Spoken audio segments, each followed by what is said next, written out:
Here's your wrestling news for November 27th, 2022. And we're kicking off today with Survivor Series Wargames as fans filled the TD Garden in Boston for the event. One match on the card saw SmackDown Women's Champion Ronda Rousey defend against Shotzi, but some fans got a bit too close to the show. The war between the two quickly went outside the ring, and at one point, Shotzi dove onto Rousey, and the pair landed on some fans in the audience. Given that the WWE later tweeted the spot, it's likely that these were planted fans, but the real fans didn't take too kindly to the match.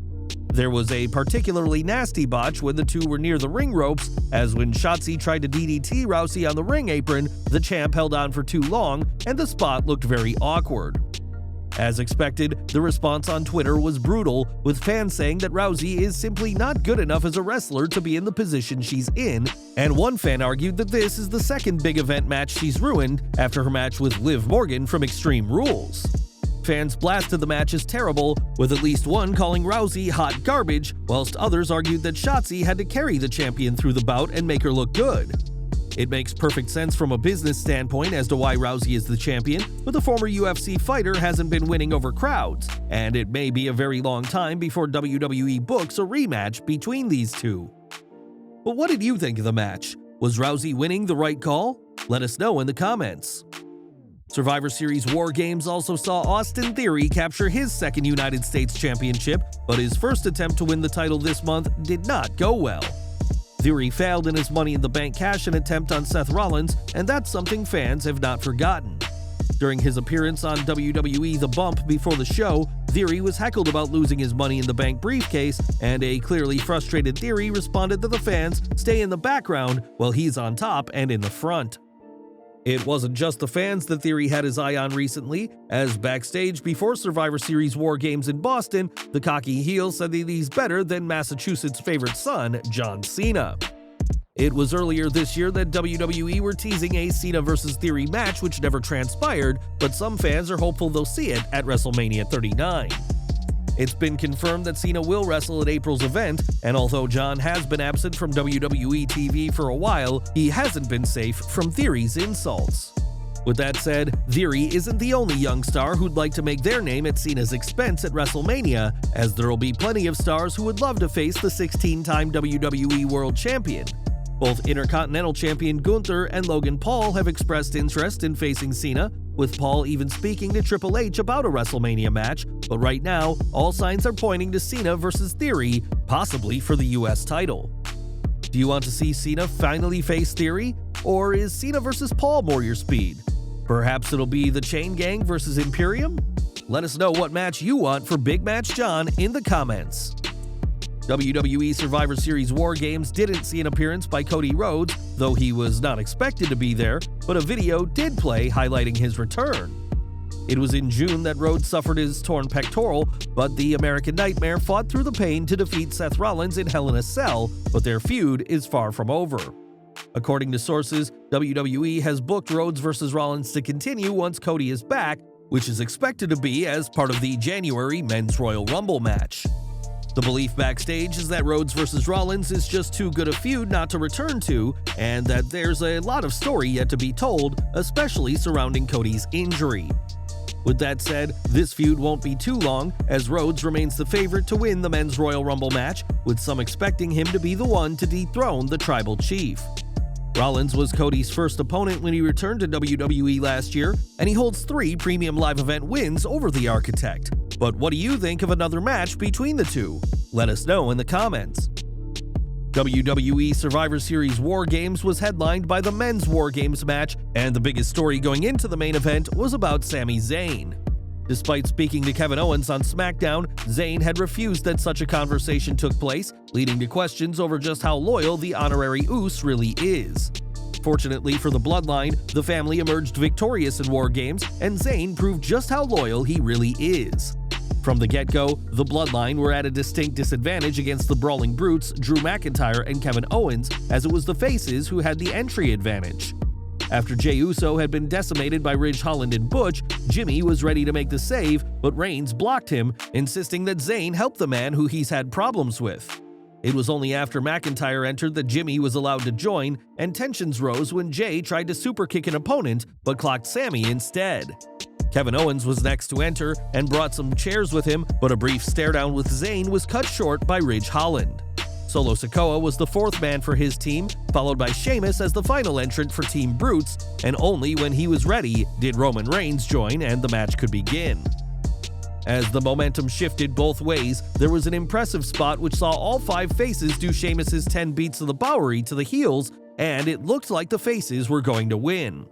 When Owens struck Reigns with a stunner, the match seemed finished until Zayn stopped the referee's hand from counting the 3. In the closing moments, Sami leveled his best friend with a low blow and a haluva kick, allowing Jay to hit the match-ending splash for the win. As the Bloodline celebrated, even Jay embraced the honorary Uce, putting to bed any rumors of dissension among the ranks. On Twitter, fans praised Sami's storytelling not just in the match, but throughout the match, saying that it makes perfect sense that Sami saved Reigns, sacrificed his friendship with Owens, and allowed Jay to get the win. Some fans argued that it was the best ending to an event in a long time, with others saying that Sami is the best thing in WWE right now. Even after the match, Zayn was on top form as the microphones picked up Sami's words to Reign, "I'm loyal to you tonight, I'm loyal to you every night." Once the show went off the air, footage shown by BT Sport showed Zayn celebrating on top of the cage with the caption, "This is Sami Zayn's show." Zayn's exceptional performance wasn't just reserved to the ring, but even on the post-show press conference where he was able to entertain. Speaking about his loyalty to the Bloodline, Sami's heartfelt message was interrupted by someone's phone ringing, causing the irate Zayn to ask, "You couldn't just turn your phone off?" As has been the case for months, Sami Zayn proved both his loyalty to the Bloodline and his value to WWE, but what did you think of Zayn and his booking at last night's Survivor Series Wargames event? Now, since turning heel at Clash of the Castle, Dominik Mysterio has been part of the Judgment Day, but he has gotten especially close with Rhea Ripley. This week, Ripley and Dominik decided to crash the Mysterio's Thanksgiving, and now Ripley has spoken about her partnership with the third-generation superstar. "Me and Dom, we're just going out there and we're having fun. We're being menaces to society and just going out there and doing whatever we want. We've definitely put our own spice into it. People love to hate us, and that's something not many people can do. Go out there and have people sort of think that you're cool and then absolutely hate you and what you do at the same time. It's been really fun for me going out there screwing with the fans. A lot of times, it doesn't get caught on camera, but lately it has been. It makes them feel like they're a part of the moment." When asked, Ripley said she can't even repeat what some fans have said, but did say that a fan once pleaded for the former Raw Women's Champion to spit on her. Ripley denied the request as she's not here to fulfill the very un-PG requests of fans, but Judgment Day's Eradicator is having a blast with Dominik Mysterio. Unfortunately for Ripley, Team Damage Control came up short at the Women's Wargames match last night in an explosive opener against Team Bianca. The heel team consisted of Bayley, Dakota Kai, Io Sky, Nikki Cross, and Ripley, the latter of whom showed off her incredible strength after the match. Despite being one of the women who was in the match the longest, a fan photo captured Ripley carrying Sky backstage after the match, and it seems the Australian had no problem with the feat. Given that Ripley was misted during the match by Asuka, we hope for Io's sake that Rhea could see where she was walking, but the former Raw Women's Champion showed just how strong she was, even after the grueling match. For decades, Lance Storm wowed fans with his technical wrestling ability and became a household name thanks to his work in ECW, WCW, and WWE. It's been years since Storm last wrestled, losing to Matt Hardy at a WrestleCon event in April 2016, but the Canadian recently had a very concerning time. On social media, Storm shared an update on his health, saying he was sat in a Calgary hospital waiting to get a chest x-ray. Doctors had feared that Storm was dealing with a blood clot in his lungs or even pneumonia, which thankfully wasn't the case.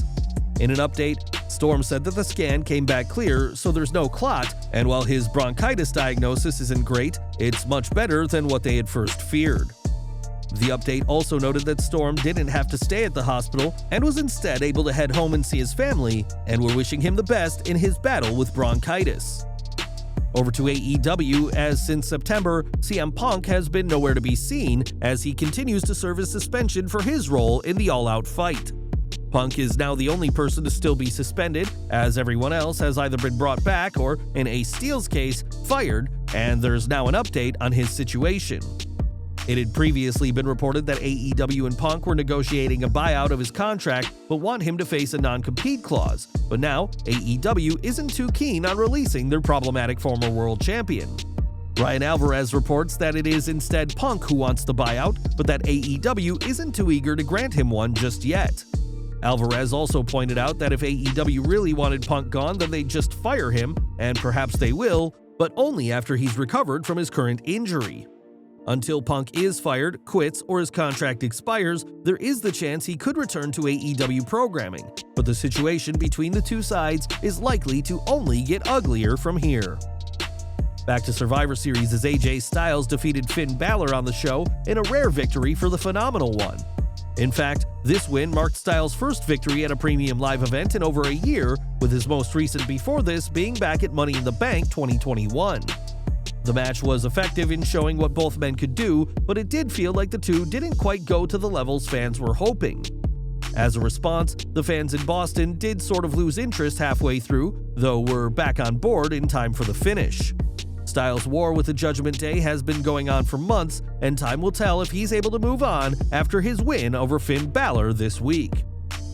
As we've mentioned earlier, the show opened with the Women's Wargames match, which marked Becky Lynch's first match since SummerSlam.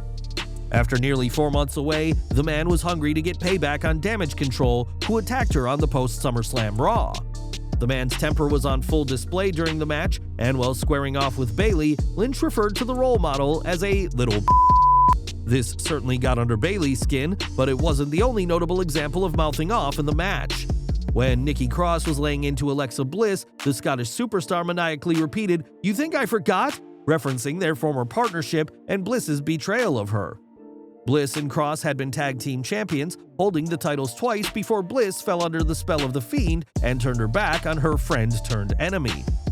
Given how WWE, at least under the old regime, rarely reflected on their own history, it was great for Cross to reference an angle from over 2 years ago, and hopefully a sign of things to come.